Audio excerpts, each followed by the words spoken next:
Hello and welcome to the Walk Around Podcast, powered by JM&A Group. If you are in the automotive business, you have found the place to be. I am one of your hosts, Mark Spoto, joined as always by Elliot Schor. Heyo. And Elliot, this is our second episode in the new studio, which is exciting. Yes, we've got props. We've added headphones. We've got real props, fake props. It's and we're in between a fern. We are. No. Oh, the fern's in between us. Yeah. Close. Yeah. So for all of you, we're obviously plugging the fact that you can watch us on YouTube, Spotify, or any of your streaming services. Any of your platforms. That have video. Yes, you can see us in person. It's an amazing experience. Oh, boy. So today on the show, we've got Dave O'Brien, who is the co-founder and CEO of Quantum5. They are a company that provides a social advocacy learning platform to provide training on people skills and behavioral strategies in a digital environment. Dave has a wealth of knowledge when it comes to the automotive world, in particular the dealer business. He's been in sales, he's been in service, he grew up in the business, his dad was a dealer, and he has helped create a platform that really speaks to the importance of learning and training for your people. Right. It's a simple concept, but he's kind of nailed how it should work. Yeah, it's pretty amazing when you think about how games have taken over our life in everyday world on your phone and how much money gaming companies make with silly little games. And now taking that same learning and applying it to how we can teach people better. Yes. And using data, using the dealership's own data, which is fascinating, to drive customized learning at an individual level. It was really a fantastic conversation. It was. We talk training, learning, we talk movies. Training montages. And once again, we get the facts wrong on movies. Yeah, we continue to go down that path in a very poor form. Very poor form. All right, let's hear from Dave and let's take a walk around with Dave O'Brien. Well, Dave, thank you so much for joining us on the walk around. It's a pleasure to have you here. Thanks for making time for us. No, absolutely. Honored to be here with you guys and looking forward to getting some time with you. So, Elliot, this is a topic that I think, we've covered a little bit on the walk around, but probably not enough. Never. And I'm so thrilled that Dave is here to talk about training and retaining your employees as a business owner. Yeah, when I saw Dave's name and company on our docket here for interview, I was really excited about it. Yeah. Because, Dave, you have such a varied background and, and some of the stuff you're working on now, just seems so relevant to the market and really where, leveraging data to give better training and it just sounds very appropriate these days. But before we get into that, I think, Dave, you've had like a renaissance of a career in this short span. Why don't you give our audience just a brief background on how you grew up in the car business and where you're at today? As long as Renaissance doesn't mean I'm an old guy, right? No, that's a compliment. Experience. Hey, look, I got started in sort of an interesting way, right? I grew up with a dad who was a dealer. My dad was a small town dealer, so he had 3 small town stores in central Illinois. He had me late in life, guys. He was 44. I thought my name was Oops. My older brothers called me Oops for like the first 6 years of my life, right? And my dad said, go to college, don't go in the car business. And I go off to college, run out of money early, like all college kids. And I sneak behind his back because I remembered the name of a friend he used to say he would go on Chevrolet trips with. And he had a dealership in downtown Chicago. So I go knock on his door and I get Mr. Meltzer to give me a job. I was going to wash cars, I thought. And he goes, no, I'll teach you how to sell cars, but don't tell your dad. Really? Right. And you were in college. This is when you were in college. This was in college at Loyola University in downtown Chicago. Wow. And so I stay in the car business part-time while I'm going to college. And I go look at all the normal jobs, right, that we all thought we were supposed to go look at. And they all paid less then I made selling cars part-time my senior year of college. And so I go into the car business, and I went to work for a great dealer, Bob Rohrman, who was starting to open stores in the Chicago marketplace. And after about 6 years, I got the opportunity to move to the training and development side.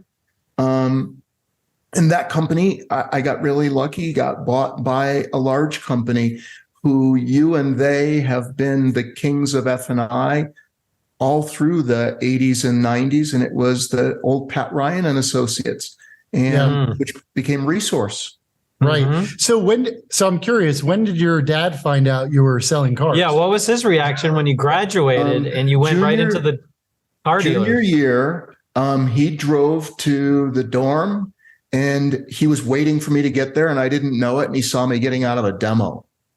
And he clearly knew what a demo was. So yeah, he was not really pleased with me for, what are you doing? Where's that car from? Why do you have a demo? And I go, I can explain. How long have you been doing it? Yeah, so it was challenging for sure. So he didn't want you to work for him right away? So now I had 3 older brothers, none of them in the business. And you got to remember, when I went to college, my dad was 63 years old. And my dad is looking at Florida. He's looking at, having a more relaxed life than trying to keep 3 stores in towns of 20,000 people successful, right? So it was time that I would ruin them, not make them successful as a young guy. Right.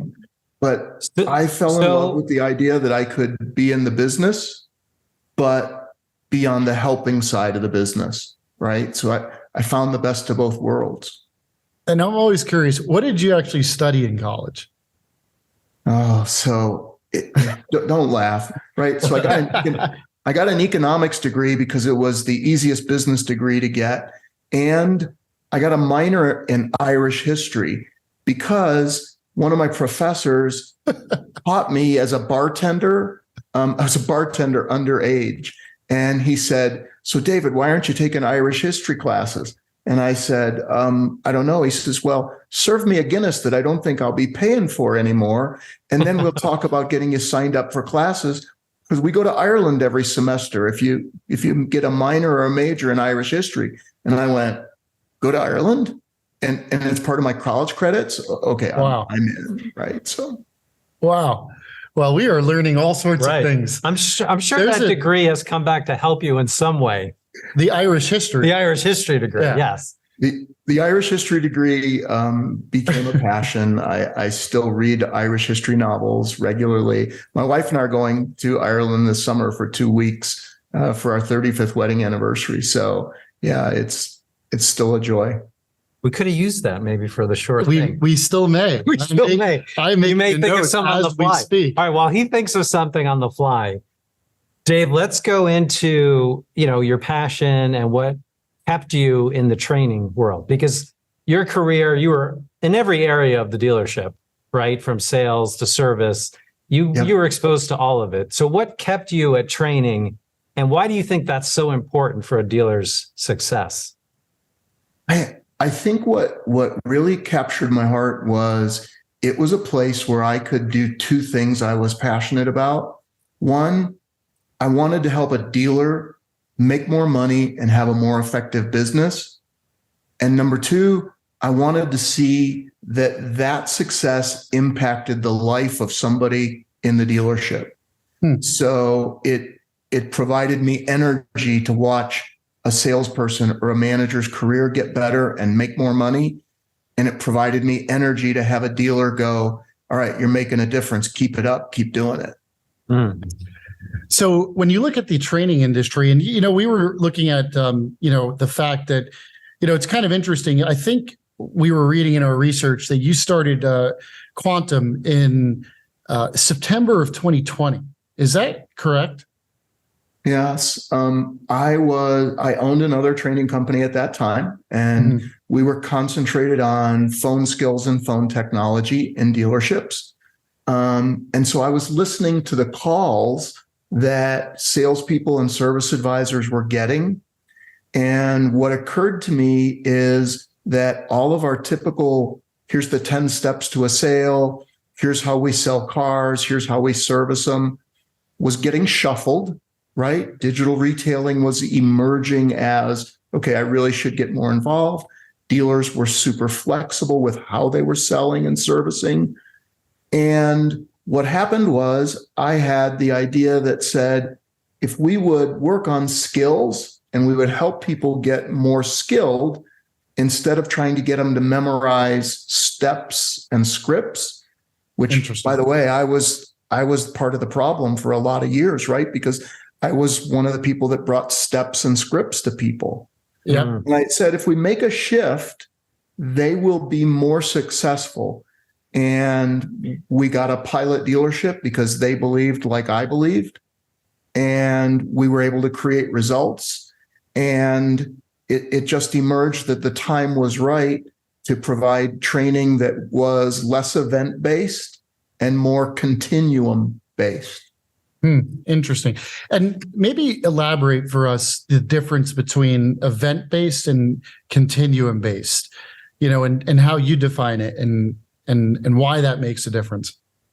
So in my 10 years, I was directly helping F&I for just a little over a decade, right? About 12 years. And what I observed when I was doing that was we did an event. They came to a 1 or a 2 week F&I school. And then somebody, right, in the field picked up the learning from there and was always there to work with them. Okay. But when you think about how we train salespeople, service advisors, and even some of the leadership development, It wasn't like that, right? It was, hi, come for 2 days. Hi, come for 3 days.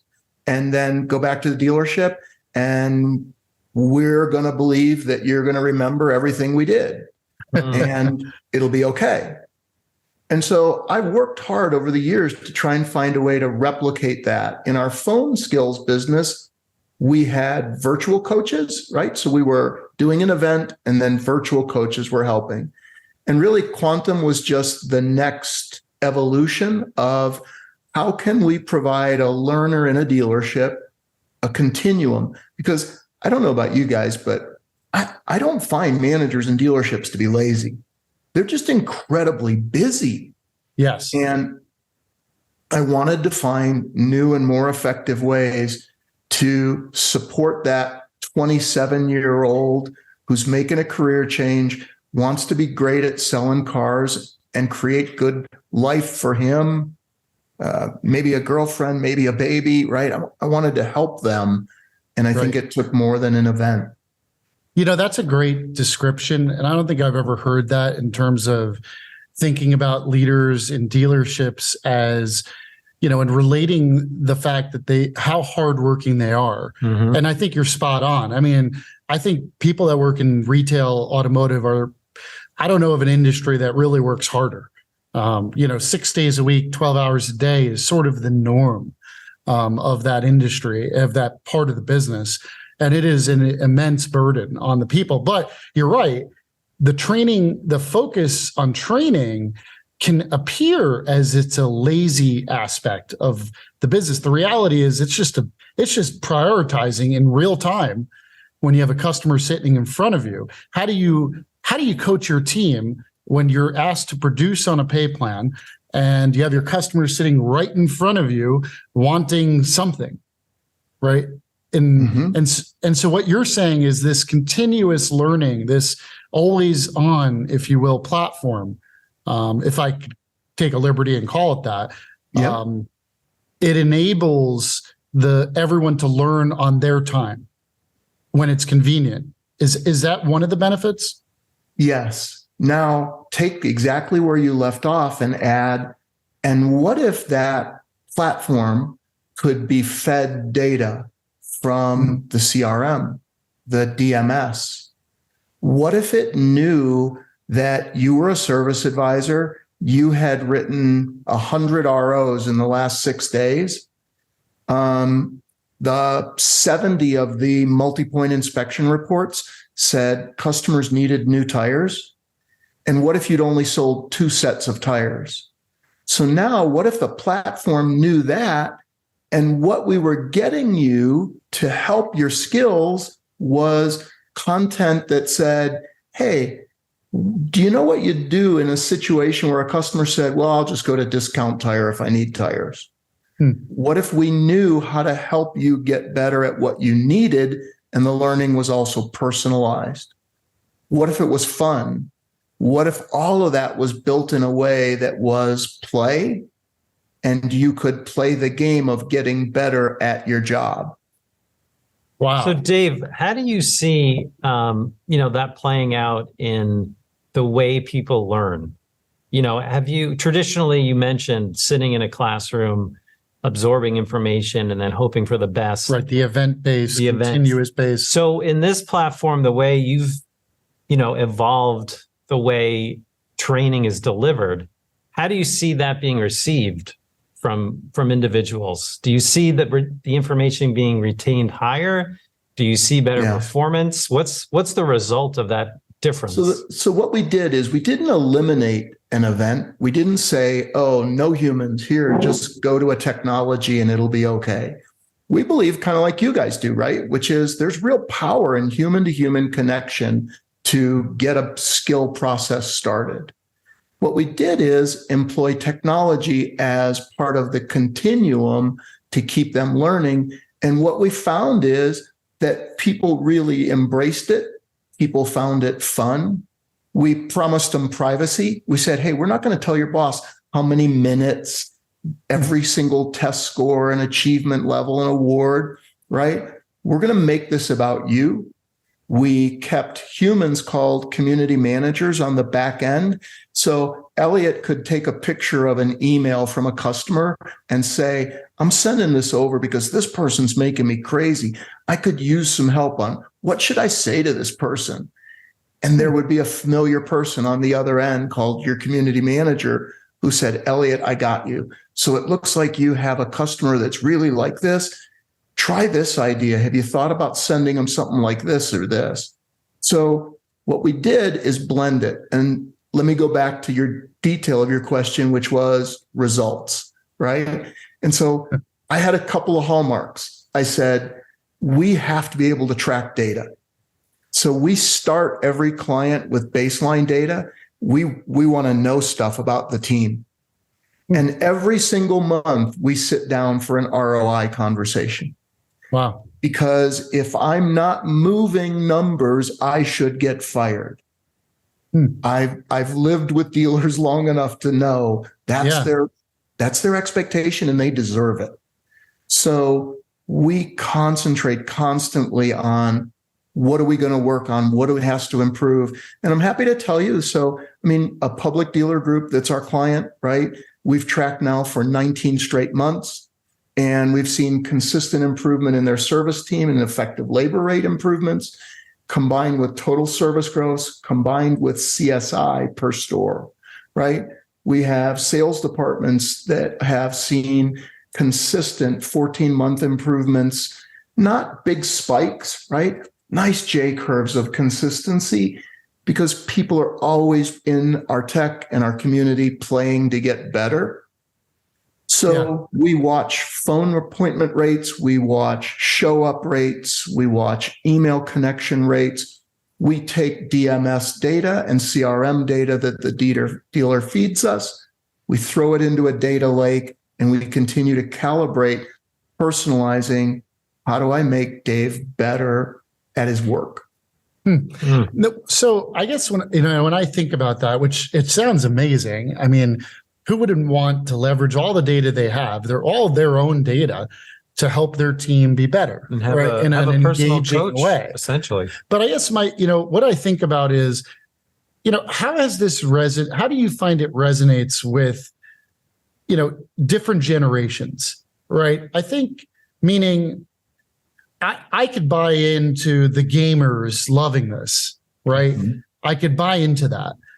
But how do you find it resonates throughout all the spectrum of the generations that work in a dealership, which is diverse from that perspective? How are you finding that engagement level across that span? So what the greatest challenge was for us was to create content that would appeal across the generations.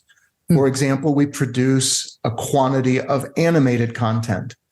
The gamer, the younger generations in our workplace connect with it really well. We produce some video-based content. We produce audio-based content. We produce just static images of emails. They can listen to phone calls and work through scenarios how to handle calls better. So we play across this omni-channel of content, and where we find some people who go, okay, this is just hard for me. Service advisors is the hardest place. Let's be honest, right? They're working 8-9 hour, really difficult shifts, dealing with difficult problems. So where we find that inside the technology, some content doesn't connect, we just amplify our getting community management, human to human coaching done. We do it through Zoom. We do it through phone calls. So we just continue to try and wrap an omni-channel support mechanism around it, Elliot, to make sure we don't miss people. Yeah, that's great. Yeah. That makes a lot of sense. And using your own data as a feedback loop for your content. Right. Dave, Absolutely. let's talk a little bit about, the skill sets that you're seeing and the types of training programs that are resonating. We talk a lot about hard skills versus soft skills.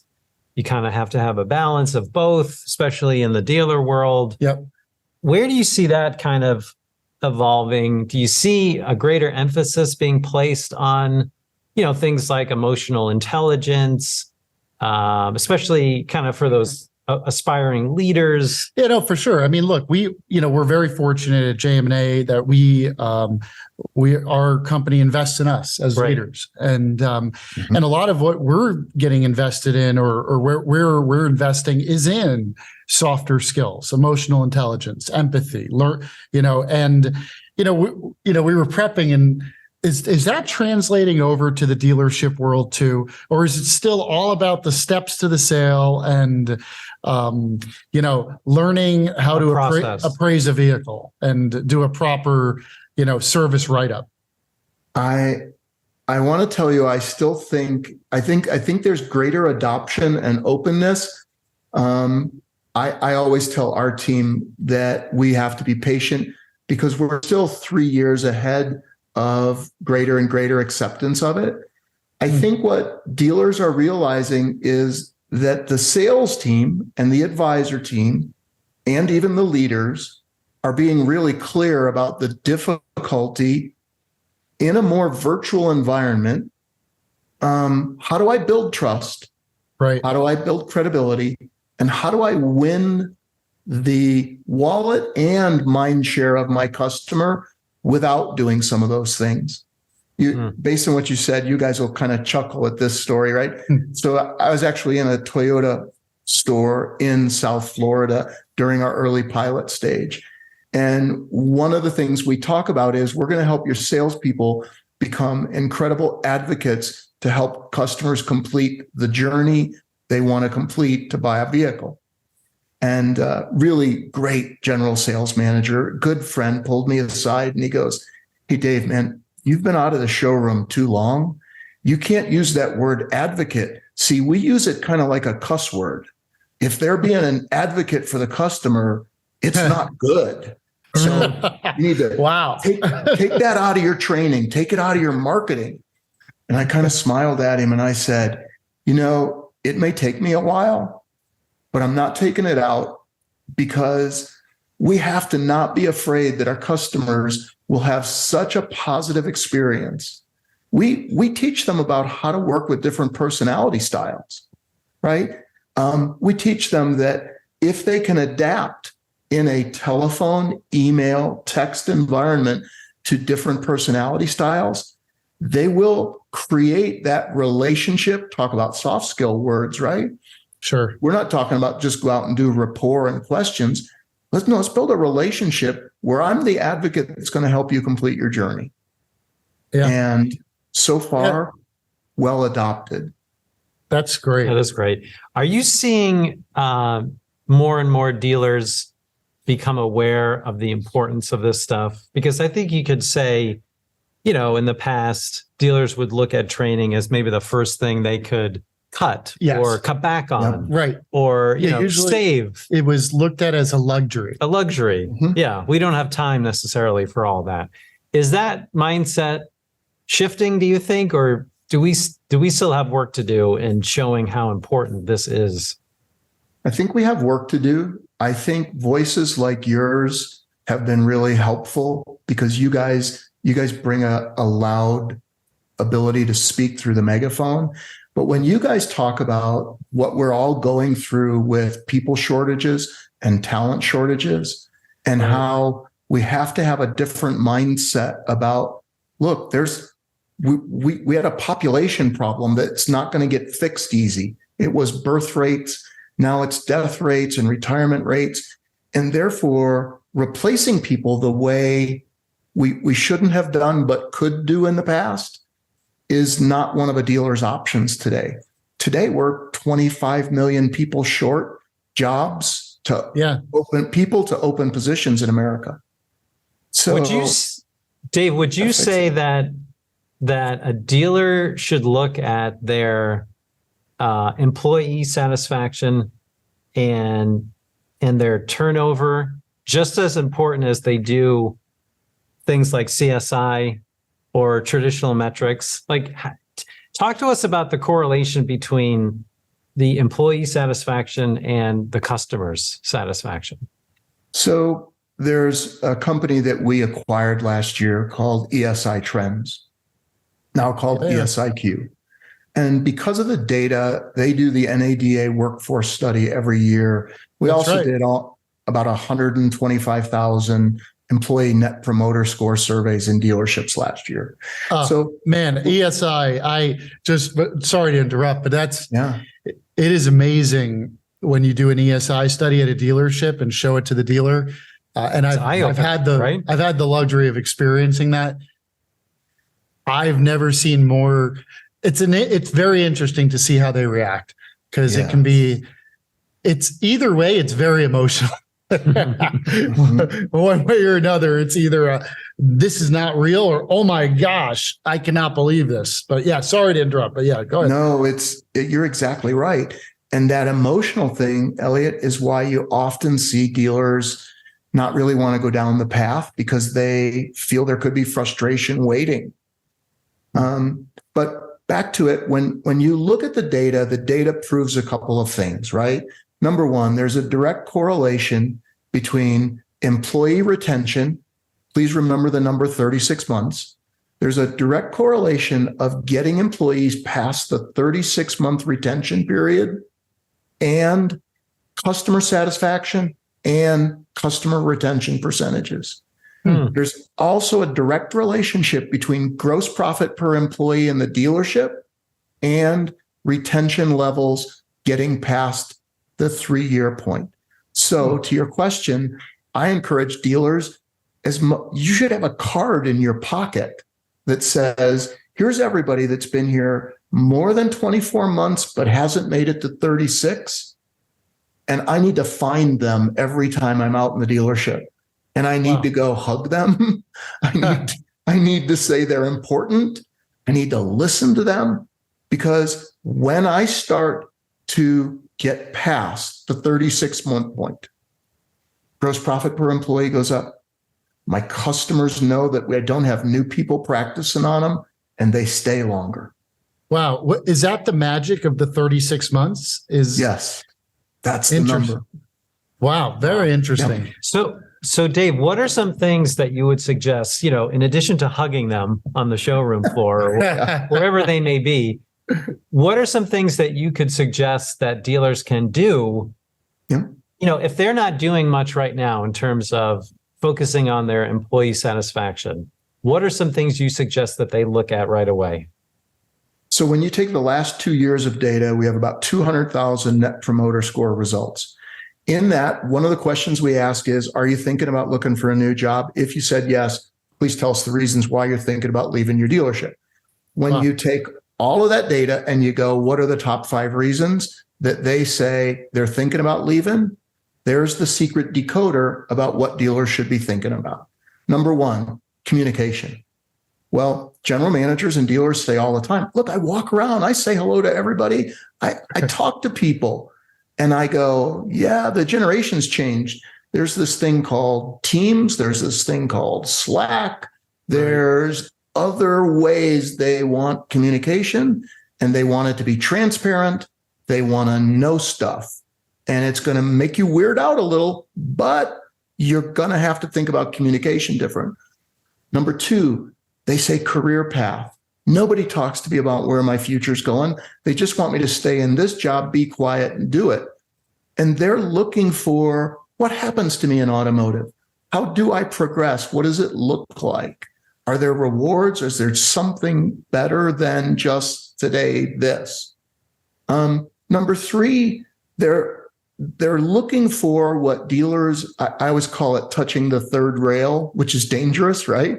They're looking for things around flexible life.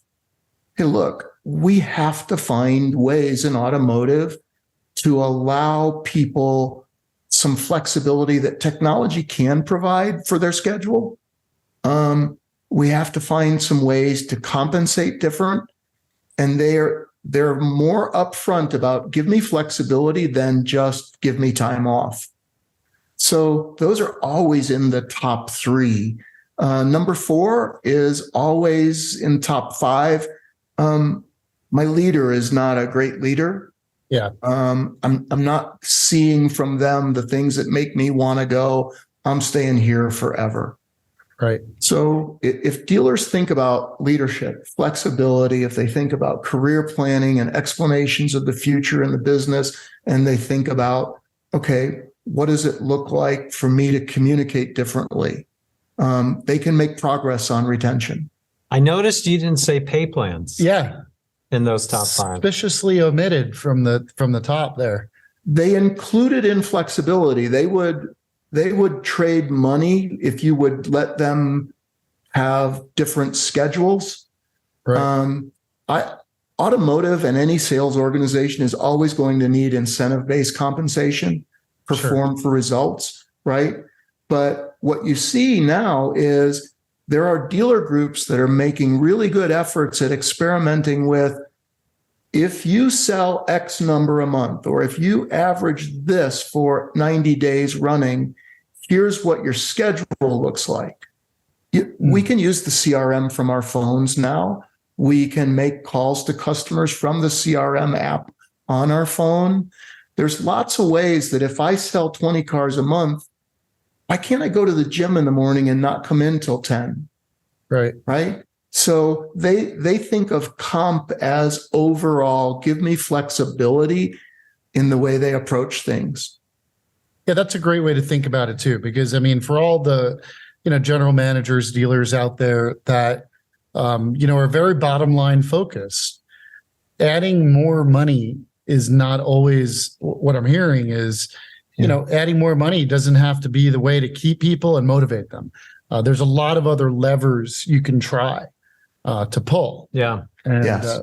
So Dave, before we get to everyone's favorite segment, A Schor Thing, let's give us a little bit of the future here, if you can. What do you see on the horizon for learning? What are some things maybe you guys are working on, or what could dealers kind of expect in the years to come when you think about learning and training and the evolution of that? I think first and foremost, it's not going to exclude humans in the performance development and support and coaching of people in automotive. It's not going to just eliminate that. But I do believe it's going to need to incorporate more and more personalization to how we approach their learning. We're going to have generations of people in the dealership now that went to school like our kids, right? And, they want to learn in shorter components. So we're going to have to personalize and get the right content to the right people, and then still wrap experienced humans around to be there for the things we need.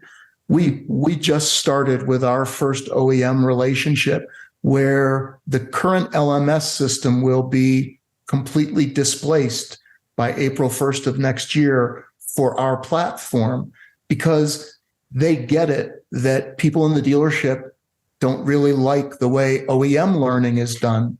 Right. So I think that as that sort of continues to move as a thought process in the OEM community, I think we're going to see more of it. And automotive people deserve it. There's 374,000 just in the showrooms of dealerships around America. Wow. And I think we can do better for them. All right. Well, I guess the chat bots are not coming for the trainers' jobs just yet. Maybe some of the content, right, Dave? I mean, AI might have a role in the creation of the content, but the delivery is still going to require or involve a human in some way. There's really cool AI things, just like you guys see right now. We're running an experiment of running calls through Chat GPT and asking it to give us probability of an appointment show up ratio, right? So I think there's going to be evolutionary things around learning. But if you've ever looked at a training avatar, they don't have the shine on my bald head. They don't,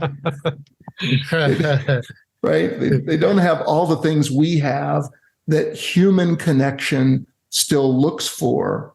So I'm happy for that, I think, for the future. I would like to see both you and me in with perfect hair. Wouldn't that be nice? It'd be nice. It's been a while. One day. I'd be glad to have hair. Dave, it's time for a Schor Thing. Elliot here has prepared some opinions, some hot takes, if you will, and we're going to ask you to, put it to the test. Yeah, what do you think? A little over my skis here in the sense that I am by no means a training education expert. Right. Thank you for acknowledging that. Yes, being vulnerable. Having said that, I am going to take an opinion here. And so we've heard, and I'm sure as an educator, trainer, in the CEO of a training company, you've heard the concept of the 70-20-10 model as it relates to learning. And specifically, for anyone that doesn't know the model, I'll say that it holds that individuals obtain 70% of their knowledge from job-related experiences, 20% from interactions with others, and 10% from formal educational events. It's funny we use that word events. Right. And there's an associate we have here, Chris Costello, who has also shared his philosophy on learning. And he has the learn one, do one, teach one philosophy. Yes. You've heard that. I have. Right? I certainly have. Another interesting philosophy. But here's my opinion. Here we go. Here it comes. I believe that these rule of thumb models are not helpful. And I'll tell you why. I believe that humans are very different from one another. And these rule of thumbs and how people learn are not always true. I think there are some people who can learn effectively in an event-based class. And I think that there are some who can only learn effectively by seeing someone else do it. And so I think these models tend to force people into buckets that overall does not relate to personalization. So that's my Schor Thing. These models of learning are not helpful for the masses and should not be used. Schor Thing or not a Schor Thing? I think you're right on target. I think it's a Schor Thing. So in other words, it's a Schor Thing, Dave? It is. I sort of get pleasure when Elliot is wrong. So as you can see, it's delight. It's a 1-for-1, which is great. A great start. You're right on. Cool. Well, well done, Elliot. Well done. Well, someone once told me that all models are wrong. Some are useful. Okay. And I think that's it. Was that another one? I think that's Chris Costello. Quote. That's a famous quote. It's not Chris Costello. Okay. But okay. So we're all big movie fans here around the podcast. And, when we think of training and movies, we kind of like to, we had a little fun. And Mark actually came up with this one, which I thought was really good. But, in a lot of training, a lot of movies, you see training montages. And so we were thinking back to all the great training montages. There's some amazing ones. Really, there are. Yes. We have some here, obviously, and, we're going to homage back to the great era of training montages, which was the 80s. The 80s. Definitely. Oh, You had Mr. Miyagi with the famous wax on, wax off training montage. That's right. Yep. This was a little deeper one, but a deeper cut. But the Dirty Dancing training montage, that was a fabulous one, right? They're in the woods. Oh. Nobody puts baby in the corner. No one. Nobody puts baby in the corner. And she learned to do what was it? She learned marimba or the. Yeah. Yeah. The Good memory, Dave. And then, of course, Luke Skywalker, Master Yoda, and his training session. There's been a lot, but to me, there really is only one, the best training montage of all time. And it absolutely has to be two grown men on a beach, sweaty, hugging, in tight short shorts. Yes, you know what I'm talking about. It's Rocky IV. It's actually Rocky III. Is it Rocky? Rocky III is when they're training and they're running on the beach and they have that awkward hug in the ocean. There's a flashback in Rocky IV. Rocky IV is the flashback. So, okay, Rocky III, Rocky IV is the best training montage scene of all time. Sure thing or not a sure thing? So I was afraid you were going to go Glengarry Glen Ross. Oh, that is a great one. Wow. Always be closing. Always be closing. Look at that. That's a great one, Dave. Where's he headed? And I'm going to have to disagree and go with Glengarry Glen Ross. Yeah, that's a good one. That's a great one. We didn't even think of that. Well done. Very well done. I thought you were being politically correct because of Baldwin's cussing in it. So I was like, okay, maybe that's why. That is one of the best cameo scenes of an actor of all time. Yes, it's just a great movie. Just a great movie overall. Yep. All right, call. Well done, Dave. Well done. All right, here we go. And last one. I did have we heard you're a bit of a grill master out there. Yeah, that's what we heard. We did some research. That's Dave. word on the street, Dave. Yeah. So it became a hobby because of dealers in Texas and Oklahoma, taking me places, and then one smoker led to another. To now, there may be two working ones and one non-working one at my house. Yeah. So I'm going to commit barbecue heresy over here. And I'm going to say that I believe out of all the types of grills out there available, and you got green eggs, you got all sorts of stuff these days, right? I am going to commit heresy and say my favorite and the best tasting food coming off of a grill is good old fashioned propane. Nothing like that propane taste on the grill. Sure thing or not a sure thing? Propane is the best, Dave. Are you going to agree with that? Is there a wood box with mesquite in the propane area that's smoking at the same time? No, I'm talking about your Home Depot Weber grill. You're hooking up the tank. You're checking the line, making sure it's coming through. You invited me to your show, and I'm going to end up saying no to two things. Yes. No. This was a softball. So what is the best? What is the best in your humble grill master opinion? So most people who smoke would tell you offset, which is smoker chamber offset from the actual grilling chamber. So you're actually just cooking with the heat that came from the offset. This sounds very complicated. I have propane for emergencies, and I have wood. And then that was a shot at me. The propane for emergencies only with the hand, dude. Yep. Well, Elliot, you finished 1 for 3. Not bad. Showing. So Dave, we got the offset for all you grill masters. It's a wood, any type of wood that you prefer. Yeah. So it depends on the food you're making, right? So certain foods, different ones. I like fruit woods with chicken. I like mesquite when I'm doing steaks, hickory with brisket.